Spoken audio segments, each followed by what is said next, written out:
여러분 오늘도 안녕하십시오. 이신근 TV에 찾아와 주셔서 반갑고요. 고맙습니다.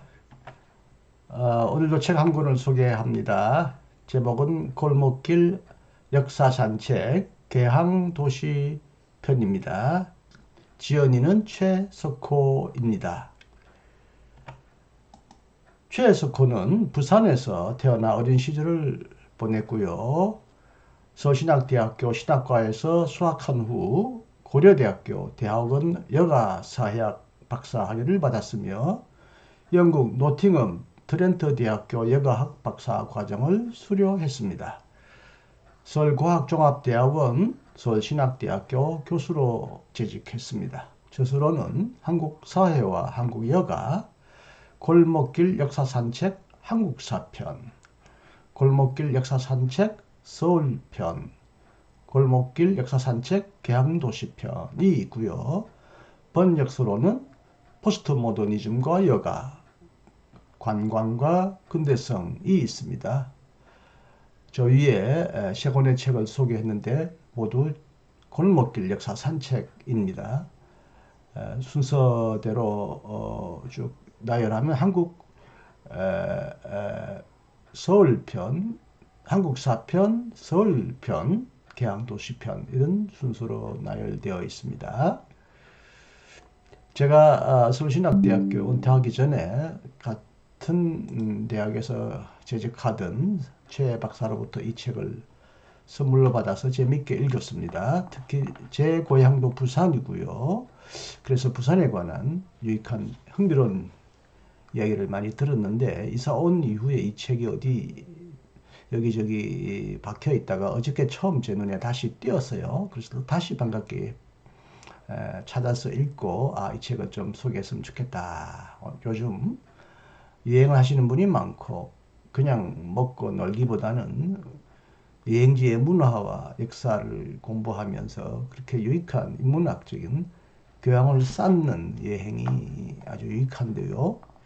옛날에 유흥존 씨의 나의 문화 답사기가 매우 폭발적인 인기를 얻었는데 거기는 주로 문화 중심으로 소개한 것인데 최석호 박사는 이제 문화와 함께 역사를 더듬어 보면서 과거에 일어난 역사를 생생하게 마치 살아있는 듯이 우리에게 눈앞에 생생하게 펼쳐 보이는 아주 유익한 책입니다. 오늘은 그 중에서 골목길 역사 산책 개항도시 편을 소개합니다. 5개의 개항도시의 역사에 얽힌 사람 이야기와 역사 그리고 문화 이야기를 담은 역사 산책에 관한 책으로서 부산 영주동 산동네, 인천 계양장 제물포, 광주 읍성 밖 양림동, 언덕배기 마을, 순천 읍성 밖 선교사 마을, 목포 계양장 북촌 산동네를 마치 친근한 동네 아저씨처럼 친절하고도 자상하게 자세하게 해설해 줍니다. 이 책의 목차만을 크게 소개하면요. 서론 계항도시를 걷다가 있고요. 1. 부산 계양장 소통길 산책. 2. 인천 계양장 평화길 산책. 3. 양림동 근대길 산책. 4. 순천 꽃길 산책. 5. 목포 계양장 생명길 산책. 결론 역사를 걷다. 제가 이 목차 중에서 1번에 붉은 빨간색을 칠한 것은 이 부분을 제가 오늘 특별히 여러분에게 소개하기 위해서입니다. 이 모든 내용을 다 소개하기가 벅차기 때문에 제 고향이기도 했던 정든 고향 부산에 관한 유익한 얘기를 여러분에게 나누고자 합니다. 그 전에 먼저 서론 개항도시를 걷다라고 하면서 신기하게 우리나라가 아니라 저 먼 유럽 두 도시, 독일의 도시 브레멘 음악대와 또 발트 3국에 관련되어 있는 발트의 길을 소개하는 것이 무척 흥미로웠습니다. 제가 1983년부터 88년 초까지 독일에서 유학했습니다만 아쉽게도 브레멘은 가보지 못했고요. 물론 발트 3국도 가보지 못했는데 앞부분에 흥미롭게 먼저 유럽의 역사를 소개하는 것이 매우 재미있게 여겨졌습니다. 그 부분은 제가 건너뛰지 않고 한번 자세하게 책 그대로 읽어 드릴까 합니다. 브레멘 음악대 1812년 그림 형제는 그림 동화 책 속에 브레멘 음악대라는 제목으로 한 편의 동화를 발표한다. 이 동화는 무자비한 지배 계급을 비판하고 버림받은 하층 계급에게 어려움을 극복할 용기를 준다. 동화를 읽어보자. 옛날 어떤 남자가 당나귀 한 마리를 기르고 있었는데 이 당나귀는 오랜 세월 동안 곡식 자루들을 지고 방앗간으로 꾸준히 나르다 보니 어느덧 세월이 흘러 쇠약해져 점점 쓸모없게 되었습니다. 먹을 것을 주어봤자 소용이 없다는 주인의 생각을 눈치챈 당나귀는 마침 브레멘 음악대장이 단원들을 모집한다는 소식을 듣고 집을 떠납니다. 브레멘으로 가는 길에 당나귀는 노래를 잘하고 싶은 수탉, 입냄새가 심한 개, 쥐를 잡지 않았다고 쫓겨난 고양이와 친구가 되어 함께 길을 떠납니다. 브레멘에 도착하기 하루 전날 그들은 어느 숲속에서 하룻밤을 묵어야만 했는데 그곳에서 도둑들이 살고 있는 집 한 채를 발견합니다. 그들은 도둑들을 깜짝 놀라게 해서 쫓아내고 그 집을 숙소로 사용합니다. 한밤중에 도망갔던 도둑들 중 한 명이 그 집에 들어갈 수 있는지 살펴보기 위해 들어왔습니다. 그때 고양이는 그의 얼굴을 핥히고 개는 그의 다리를 물고 당나귀는 그를 발로 차며 수탉은 문 밖으로 그를 내쫓습니다.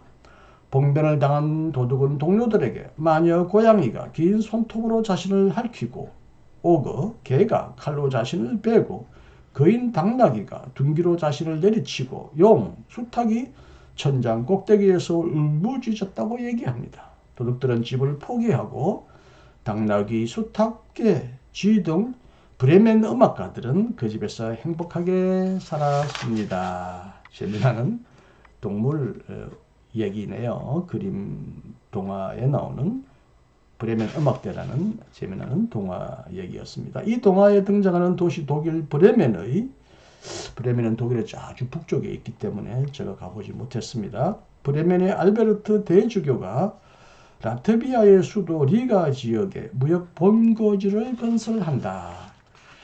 오늘날 리가 옛 시가지는 그 옛날 독일 사람들이 아름답게 가꾸어 놓은 것이다. 리가는 중세 북유럽 경제 공동체 한자 동맹의 중심지로 번창하여 발트의 진주로 불린다. 브레멘시에서는 이러한 역사를 기념해서 철의 장막 밖으로 뛰어나오는 새로운 브레멘 음악대 동상을 1990년 리가시에 기증했고 리가시에서는 구시가지 성베드로 교회 뒤편에 설치한다. 브레멘 시청 앞에 있는 동물음악대 동상이 그림 형제의 동화를 통해 모두가 더불어 잘 사는 도시 브레멘을 형상화한 것이라면 리가시 성베드로 교회 뒤에 있는 동물음악대 동상은 이 도시의 기운과 철의 장막을 걷어낸 미래를 형상화한 것이다. 처음에는 저는 브레멘 음악대 하니까 음악대학교라가 아닌가 하고 착각했는데 동물 4마리로 이루어진 음악대, 음악단을 일컫는 재미나는 말이었군요. 그 브레멘에 가면 이렇게 4마리 동물이 서로 올라타 있는 동상이 서 있다고 합니다. 이 브레멘의 역사 얘기를 재미있게 소개했습니다. 그 다음에는 이제 발트의 길. 처음부터 발트의 길이라고 할 때 저는 어떤 신학자이기 때문에 바르트가 연상되었습니다. 흔히 바르트를 많은 사람들이 특히 스위스에서 공부하거나 또 어떤 독일 가보지 않은 사람도 발트 하는 분이 있는데 R을 밑받침으로 넣어서 발트 하는 분들이 있어요. 원래는 R은 받침으로 쓰면 안 되죠. 바르트인데요. 바르트. 그냥 어쩔 수 없이 표기를 바르트라고 하지만 르라고 할 수는 없고요. 그냥 혀에서 굴리는 소리로 바르트 바르트죠. 저는 바르트가 걸었던 길을 소개하는가. 옛날에 뭐 칸트가 걸었던 유명한 길이 있고요. 하이델베르크에는 철학자의 길도 있는데 그 발트의 길이라고 했는가 하고 생각했는데 제가 착각했어요. 발트에 있는 세 나라 우리 잘 알잖아요. 그 나라와 얽혀있는 역사 얘기입니다. 이 책을 읽어드립니다. 러시아와 서유럽의 무역 통상 중개지로 상업과 수공업이 발달한 한자 동맹의 중심 도시 리가가 속해 있는 라트비아를 비롯한 리투아니아, 에스토니아 등 발트 3국을 차지하기 위해 소련과 나치 독일이 1939년 8월 23일 몰로토프 리벤토로프 비밀 협약을 맺는다. 라트비아, 리투아니아, 에스토니아 등 발트 3국은 역사에서 사라진다. 나라를 잃은 이들 세 나라 국민 670만 명 중 200만 명이 길 위에 선다. 비밀 협약을 맺은 지 50년이 되는 1989년 8월 23일 세 나라 국민들은 라트비아 리가 구시가지에 있는 라이마 광장을 중심으로 아래로는 리투아니아 빌누스, 위로는 에스토니아 탈린까지 600km가 넘는 길 위에 600km가 넘는다. 서울과 부산까지 거리가 450 몇 킬로니까 그보다 훨씬 먼 길을 인간띠로 만들어서 길을 위에 서 있는 저기 흑백 사진으로 나와 있는 모습이 보입니다. 발트의 길이라고 부른다. 그래서 이걸 발틱 웨이라고 하네요. 200만 명이 인간띠를 이루어서 600km를 이었던 아주 역사적으로 놀라운 사건을 기록한 그 길, 발트의 길이네요. 저녁 7시가 되자 서로 손을 맞잡고 발트의 길을 만든 세 나라 국민들은 일제히 외친다. 라이스베스, 자유, 브리비바, 자유, 바바두스, 자유. 아마 이 자유란 말이 이 세 나라가 자기 다른 단어로 불렀던 것 같습니다. 그러나 내용은 똑같죠. 자유. 뭐 독립, 해방을 뜻하기도 한 것 같은데요. 소련과 나치 독일에 의하여 나라가 결국 사라졌는데 이 나라를 되찾겠다는 열망으로 그들이 그렇게 먼 길을 손잡고 띠를 이루어서 자유라고 외쳤습니다. 리투아니아, 라트비아, 에스토니아 등 세 나라 국민들이 1989년 발트의 길에서 부른 자유의 노래는 전 세계로 울려 퍼진다. 그로부터 2년 뒤인 1991년 기적적인 사건이 일어났네요. 피 한 방울 흘리지 않고 독립을 되찾는다. 뭐 저렇게 한다고 무슨 기적과 변화가 일어나겠는가. 그 당시 많은 사람들은 냉소적으로 보았을 법한데 하여튼 어쨌든 기적적으로 이 발트기를 만든 지 2년 만에 새 나라는 드디어 잃었던 나라를 되찾게 되었다네요. 발트의 길은 2009년 7월 30일 193번째로 유네스코 세계기록 유산에 등재된다. 그랬군요. 저는 전혀 몰랐습니다. 브레멘 음악대, 동물 음악대도 몰랐고 발트 3국이 한때 잃었다가 다시 되찾은 과정에서 이런 장엄한 놀라운 발트의 길, 인간의 띠를 이루었던 이 놀라운 사건을 이 책을 보고 처음 알았어요. 역시 사람은 직접 가보지 않거나 경험하지 않았다면 책을 통해서 많은 정보를 배워야 할 수밖에 없네요. 그 다음에 개항도시 역사산책이라고 해서 이 책이 소개하고 있는 새 개항도시, 부산포, 제물포, 그 다음에 광주, 업성 뭐 이렇게 쭉 소개하는데요. 순천, 목포 이렇게 소개하는데 여기서 오늘 소개하고 싶어 하는 부산에 관해서만 여러분 소개해 드리겠습니다. 개항도시. 지난 겨울 우리는 촛불을 들고 광화문 세종대로 세종대로 위에 썼다. 여기는 발트의 길이 아니라 세종대로의 길입니다. 세종대왕님의 이름을 딴 세종대로 위에 촛불 집회, 인간 촛불 집회가 있었고요. 저도 여러 차례 나갔네요. 청와대를 향해 걸었다. 국정농단의 어둠을 촛불로 밝혔다. 길 위에 서면 새로운 역사가 시작된다. 한국에 일어난 새로운 기적의 역사를 이 발트 3국에서 일어난 기적의 역사와 빗대어 보려고 발트의 길을 소개한 것 같네요. 적폐청산 세계를 긋고 있는 대한국인이 그래야 할 길은 어디에 있을까? 역사 산책자는 전통에서 근대로 과감하게 걸어 들어간 개항도시 골목길을 걸었다. 그 중에 이제 부산포에 관한 얘기만 설명합니다. 1426부터 시작되는데요. 1426년 부산포로 일본 사람들이 들어온다. 얼마 전까지 왜구들이었던 외인들이다. 1592년 부산진으로 왜군들이 들어온다. 임진왜란이다.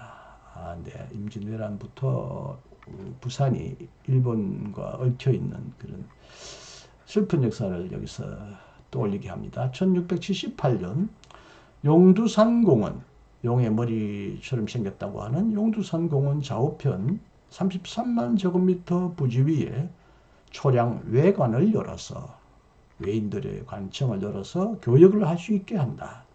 1877년 초량외관 일대에 일본 조계를 설정한다.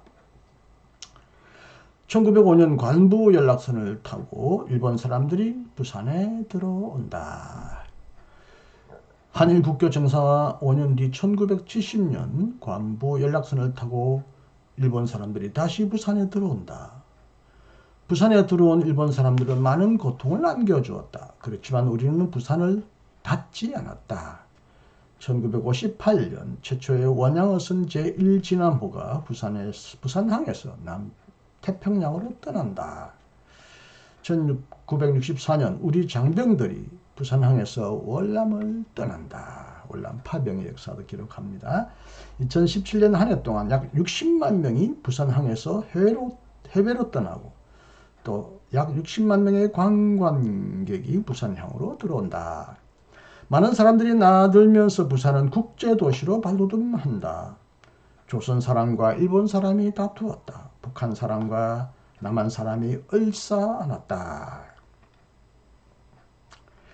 아마 흥남부두에서 피난 온 분들이 부산 거제도에 정착하고 부산에 정착했던 이야기를 여기서 떠올리게 하는 것 같습니다. 외국인 노동자와 부산 사람이 만나서 다문화 가정을 이룬다. 부산에도 소련을 비롯한 많은 외국의 사람들이 와서 노동하며 가정을 이루고 있죠. 크루즈 관광객과 부산 사람이 만나서 다툼 없는 예의를 기약한다.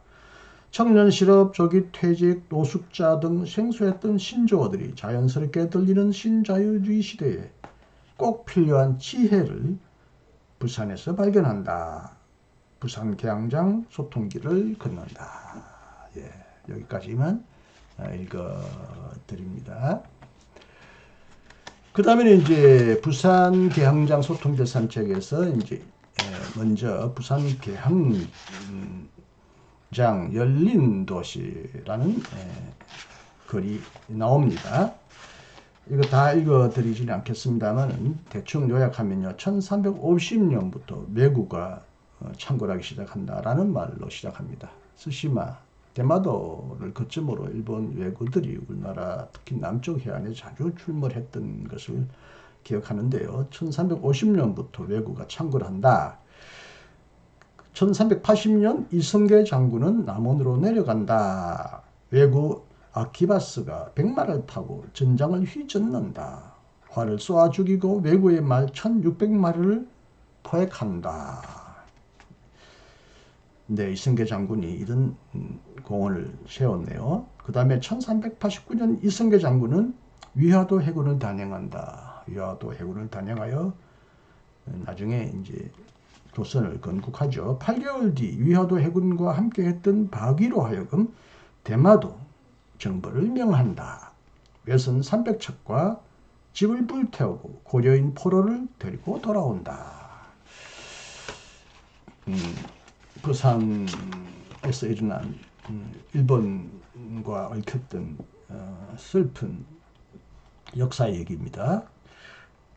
1392년 조선을 건국하고 이승계고요. 이승계가 조선을 건국했죠. 1395년 경복궁을 지은 태조 이승계는 1396년 12월 14일 김사형, 남재 등 장수로 하여금 또다시 대마도 정벌을 명하고 한강진까지 직접 나가서 배웅한다. 어찌된 영문인지 정벌 전후 사정을 알려주는 자세한 기록이 없다. 그렇군요. 이제 1400년으로 넘어갑니다. 1419년 6월 9일 여전히 병권을 쥐고 있었던 태종 이방원은 세종을 통해 대마도 정벌 교서를 내린다. 또 대마도를 정벌하게 하네요. 이종무가 이끄는 정벌군은 적선 129척을 빼앗아 그중 쓸만한 20척만 남기고 모두 불사른다. 건물 1939호를 불태우고 반항하는 외인 114명을 베고 21명을 사로잡는다. 6월 25일 외인들은 대마도 훈내 곳에서 항복한다. 대마도 도주에게 외구 단속 책임을 맡기고 조선으로 돌아온다. 이게 대마도 일본말로 스시마 정벌 얘기인데요. 얼마 전까지만 해도 우리나라가 대마도에 굉장히 많은 관광객을 보냈고요. 지금 코로나와 또 일본 그 무역 보복으로 인하여 많은 사람들이 이제 대마도에 가지 않음으로써 대마도가 아주 경제적으로 어려워졌다.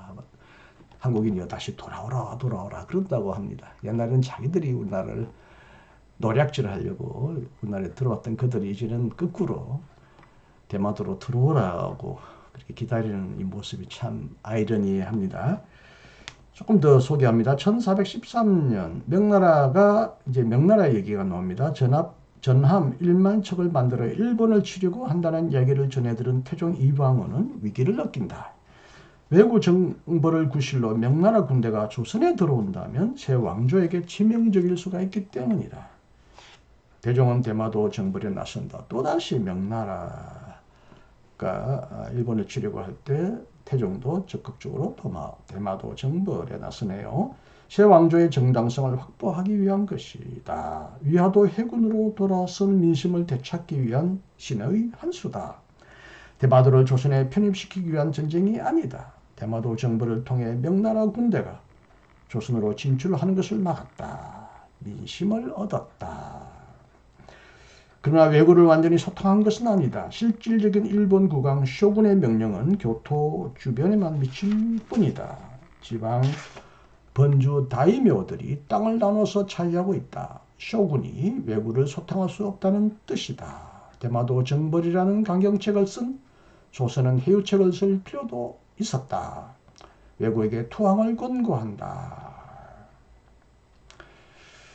투항한 왜구에게 땅과 살림살이를 주고 조선에서 정착해서 살도록 한다. 경상도에만 2,000여 명이 정착한다.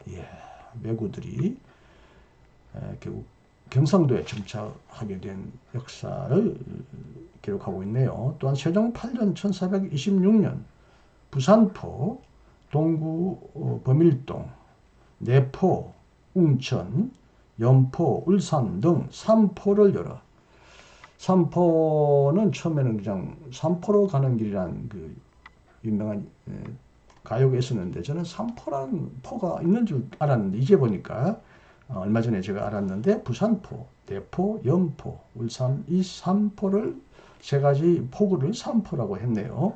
3포를 열어서 일본과 교역을 할 수 있게 했다. 3,000명이 넘는 외인들이 3포에 정착한다.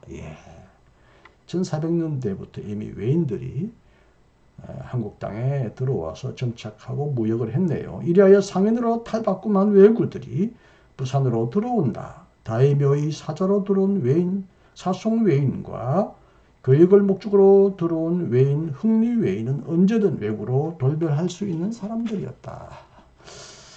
1510년 우려는 현실이 된다. 외인들은 삼포에 설치한 외관에서 난동을 부린다. 15일 만에 삼포 외변을 진압한 조선은 외관을 폐쇄한다. 1512년 제포 외관을 다시 연대 이어서 1521년 부산포 외관을 다시 연다. 1544년 외인들이 또다시 사량도에서 난동을 부린다. 제포 외관을 폐쇄하고 부산포 외관 한 곳만 운영한다. 1592년 왜군들이 저령도, 부산 영도에 상륙한다. 8년 전쟁 임진왜란으로 모든 관계를 단절한다. 일본은 대마도를 앞세워 무역 한계선을 끈질기게 요구한다. 조선은 대마도주 정의지가 보낸 사절을 모두 죽인다. 그러나 임진왜란 때 끌려간 포로 송환 문제가 있었기 때문에 목숨 걸고 매달리는 요구를 무조건 외면할 수 없었다. 예, 이렇게 일본과 얽혀있는 얘기를 쭉 합니다. 조금 건너뛰겠습니다. 일제는 1905년 1월 1일 부산 초량과 서울 영등포를 철도로 연결한다.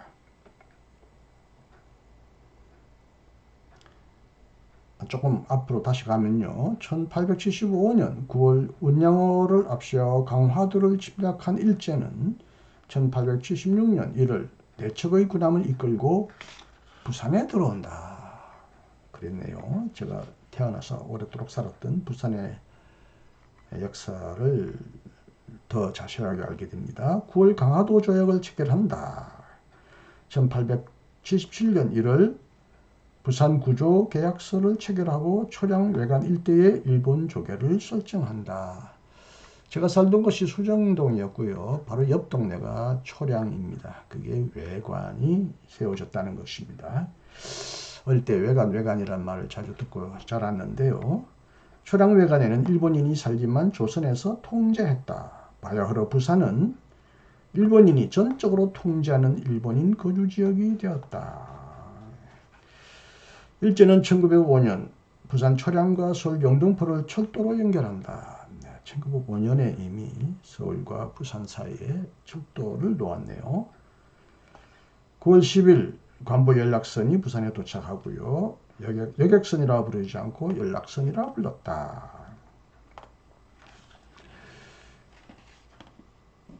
(1945년 8월 15일) 광복을 맞았지만 관보 연락선을 타고 부산항을 떠난 60만 조선 사람들은 돌아오지 못한 채 분단과 전쟁을 치른다. 그런 얘기를 하고요. 그 다음에 1958년 최초의 원양업 태평양으로 향하는 진화모 얘기를 하고요. 700여 명에 달하는 원양 어선들이 돌아오지 못했다고 합니다. 어떤 이유로, 다양한 이유로 돌아오지 못했다고 할 수 있겠습니다. 1964년부터 1973년 때까지 맹호부대, 백마부대, 청룡부대 장병들이 부산항을 떠나 베트남으로 향했는데요. 장병 5,000명은 물론 전사하여 들어오지 못했다. 이런 얘기가 나옵니다.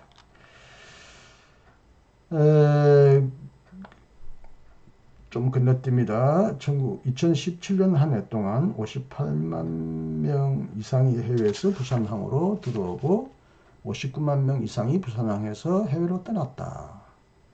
부산항으로 들어온 사람들 때문에 많은 어려움을 겪었다. 부산항에서 떠난 사람들 중에서 많은 사람들이 다시 돌아오지 못했다.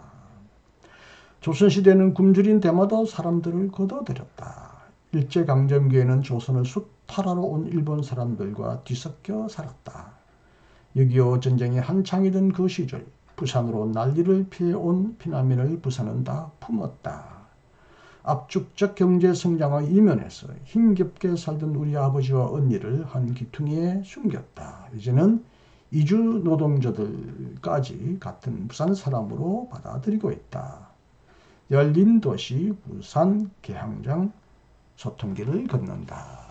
부산이 그런 역사 얘기를 재미있게 또 마음 아픈 얘기까지 실어서 잘 소개하고 있습니다. 제가 부산에 대학 입학할 때까지 줄곧 살았고요. 대학 입학하고 결혼할 때까지 부산에 머물러 있었는데 부산의 역사를 이렇게 자세히 알지 못했습니다. 기쁘고 슬픈 역사가 뒤섞여 부산도 참 역사가 많은, 사연이 많은 항구가 되었습니다. 그 다음에 이제 부산 계양장 소통길 선택에서 부산에서 태어나서 부산을 빛낸 두 분을 소개하는데, 그 중에 한 분이 선량한 부산 시민 바보 장기려. 제가 바보란 말을 여기 빼먹었는데요. 장기려는 평안북도에서 태어났다가 아마 피난하여 부산에 정착한 것 같은데, 이분이 뭐 부산에서 훌륭한 일을 많이 하셨지만 특히 그 보건병원을 세워가지고 가난한 사람들을 돕고 그렇게 살았던 분인데, 그래서 부산의 인술의 길, 부산의 슈바이처라는 이름을 얻었던 분입니다. 정확한 날짜를 기억하지 못하는데 저는 이분을 가까이서 한번 뵌 적은 있습니다. 이분이 함석헌 옹을 집에 초대해서 특강을 하는데, 그때 어떤 교회 형님을 통해서 거기에 가게 되어서 이분과 함석헌 옹을 가까이서 본 적이 있습니다. 매우 친근하고 자애롭고 부드러운 분인데, 여하튼 이분은 참 가난한 사람들을 아낌없이 돌보며 사랑했던 그런 분이었어요. 그래서 이분을 끝까지 바보처럼 살았다. 그래서 바보의서라는 이름을 붙여준다고 하는데요. 훌륭한 분입니다. 장기여. 그 다음에 이제 부산에서 태어나진 않았지만, 거제도에서 태어났지만 부산을 중심으로 가장 어린 나이에 국회의원이 되고, 몇 번 당선되었나요? 5선인가요? 6선인가요? 40대 기술원으로 아주 놀랍게 김대중 씨와 함께 40대 정치가로 부상하다가 나중에 박정희에게 숱한 고난을 받고 단식 투쟁하며 죽음을 걸고 민주화 투쟁을 하고 결국 민주화를 이루어내고 대통령까지 했던 자랑스러운 경상도 부산 정치가 김영삼도 여기 소개해주고 있습니다. 그리고 이제 그 나머지는 부산에서 꼭 들러서 볼 만한, 그리고 많은 역사적인 흔적이 있는 부산의 거리들을 소개합니다. 청관거리, 청나라가 세운 관청거리, 외관거리, 일본 사람이 세운 외관, 브라운엔저 백제, 초량초등학교와 초량교회, 168계단, 40계단, 부산해양경관 조망공간, 백산기념관, 부산근대역사관, 보수동 책방골목, 국제시장, 부평동시장, 자갈치시장. 부산하면 뭐 국제시장이라는 영화를 통해서 알려졌지만 또 자갈치시장, 자갈치 아지매에 관한 아주 그런 역사 깊은, 부산에 들르시면 꼭 가봐야 될 생선 가게들이 절비한 자갈치 시장은 여러분 아실 것입니다.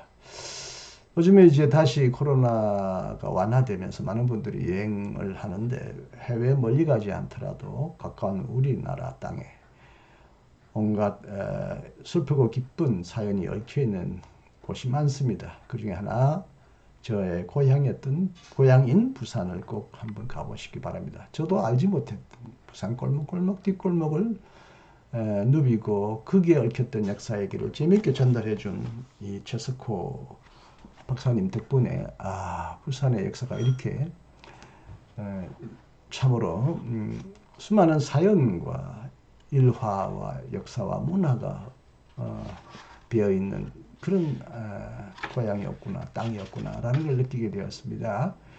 부산에 여행 가실 때 뭐 해운대도 좋고 뭐 광안리도 좋고 또 여기 뭐 달맞이 고개 등 이제 그 해운대를 중심으로 동해안에도 아주 여러 가지 관광 코스가, 관광 인프라가 개발되었지만, 최근에 관광 인프라 못지않게 오래된 부산의 그 역사를 여러분 알기 위하면 이 책을 한번 사서 읽어보시고, 이 책을 들고 실제적으로 그 역사의 현장이었던 부산의 뒷골목을 한번 가보시는 것이 어떨지. 그러면 참 흥미있고 재미난 역사 탐방 산책 얘기가 되겠다. 산책에 대한 경험이 되겠다고 생각합니다.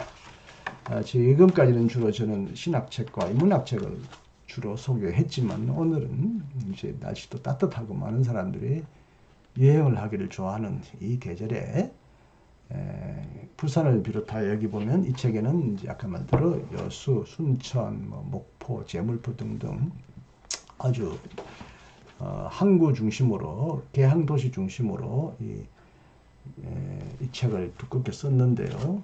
특히 제 고향인 부산을 중심으로 오늘 여러분에게 이 책의 내용을 읽어드리거나 간략하게 소개해 드렸습니다.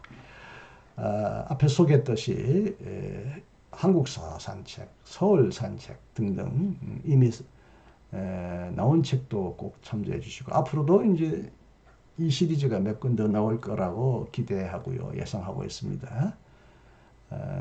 이런 책도 우리에게 소소한 행복과 기쁨을 줍니다.